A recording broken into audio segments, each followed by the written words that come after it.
So basically, the scriptures tell us that Jesus gives us the specific trends for the end of the world. That's what he says in Matthew 24. Now, let me just show you what I'm going to show you in Matthew 24. This is Jesus talking.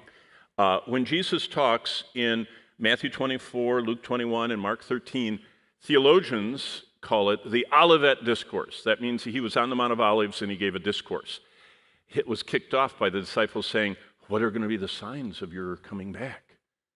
So I love the Olivet Discourse because it's exactly what all of us want to know.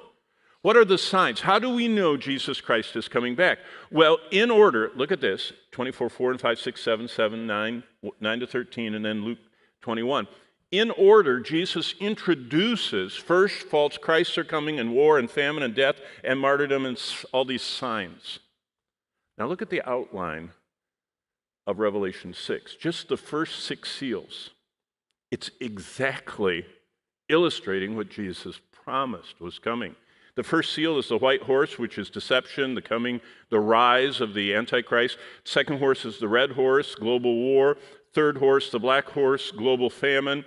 The pale horse, remember I told you the Greek word there is chloros, kind of like chlorine, kind of pale, sickly, gangrenous green. That's the death arriving. Then the fifth seal is martyrdom. All these, remember, I said there's going to be this global hatred of God, his people, both the Jews and the Christians, and that's what the martyrdom is. And then all these signs, the earthquakes and the horrible weather and everything else. Now look what Jesus says, actually his words. All these are the beginning of sorrows. That's Odin is the word there. It means birth pains.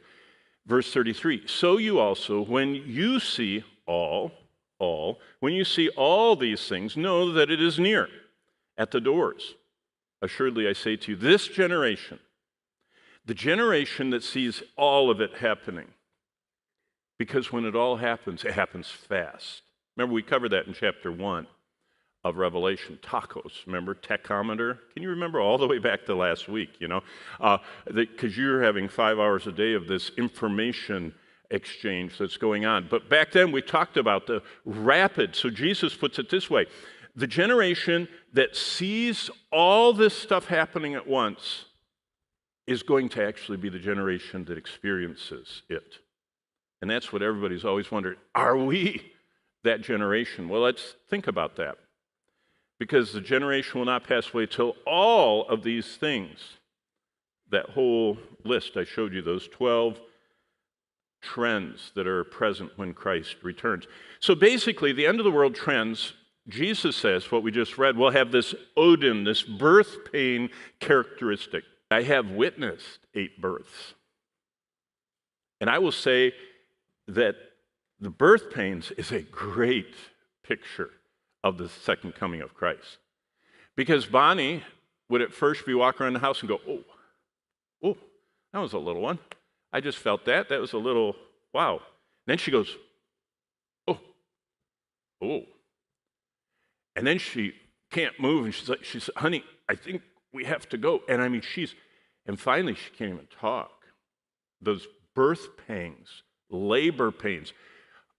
You can't talk. You can't think. I mean, it's unbelievable. Well, the idea that the earth is going to be seeing greater and greater visibility, greater and greater frequency, greater and greater intensity. See, birth pangs, labor pains, they get stronger and closer together and stronger and closer together. And it's so that you can see them. You can see the person. They're like being squashed, the expectant mother delivering this child. Their muscles are squashing them. They are visible, frequent, intense, and have a great impact. The whole earth is going to be going through these birth pains. What are they? Well, global deceptions are going to get more believable. You haven't seen anything yet. The Antichrist and the false prophet, this dynamic duo that's going to run the world, the Antichrist is going to say, I want you to do this, and this is how you know I'm the one you're looking for. Go ahead. And the false prophet, it says in chapter 13, we're coming to, can call down fire from heaven. Do you remember Elijah and the prophets of Baal, and he prayed, and God sent fire, and it consumed the altar, the sacrifice, and even licked up the water, and everyone fell on their face and said, God is God. Satan. That's why God said signs and wonders you need to beware of, because Satan is the god of this world, and he can do, Job 1 and 2 says, weather things.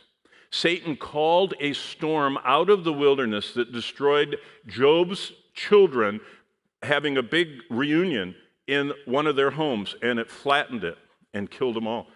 And that was Satan. The lightning that came and killed Job's servants and their flocks, Satan sent. So you got to understand, Satan is the god of this world under the authority of the God of the universe, who allows him parameters for God's purposes. And that deception is just going to get unbelievable. Diseases are going to get more lethal. Global warming, you ain't seen nothing yet. It says the sun will scorch. Have you ever put your English muffin in the toaster oven and left it a bit too long and watched it scorch? People are going to be scorched by the sun. You haven't seen warming to the extent it's coming. It's going to get deadly. Global water shortages, it says that people are going to die because the water is all poisoned. It's starting, but it's not there yet.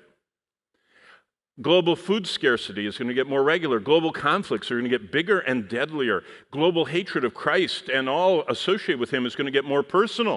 It's not very personal for us.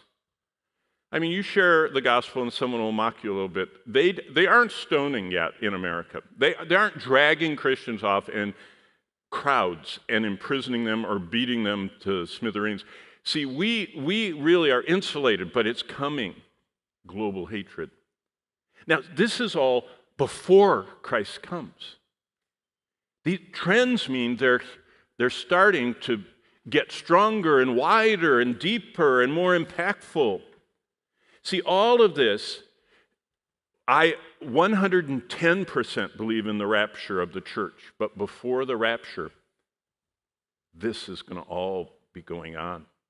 You understand, the rapture is the launch of the church. The control rods come out of earth. The Holy Spirit's restraining influence is removed mostly, and it just breaks loose. But before that, there's going to be even more complete global tracking than you've ever thought possible.